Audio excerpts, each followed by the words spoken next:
কৃষ্ণ রাধাকে ভালোবাসতেন, তবুও কেন তাকে বিয়ে করেননি? এই রহস্য জানলে তুমি সত্যিই অবাক হয়ে যাবে। বৃন্দাবনের কুঞ্জে জন্মেছিল এক অপার প্রেম, রাধা আর কৃষ্ণের প্রেম, যা আজও অমর।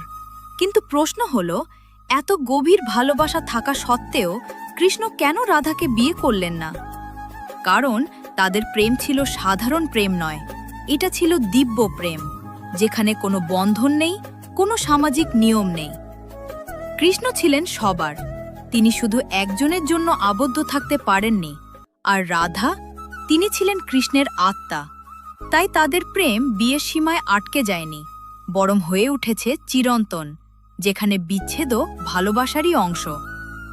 আপনার যদি ঈশ্বর উপর বিশ্বাস থাকে, তাহলে চ্যানেলটা সাবস্ক্রাইব করে পাশে থাকুন। আপনার চলার পথে কোনোদিন বাধা আসবে না। হরে কৃষ্ণ।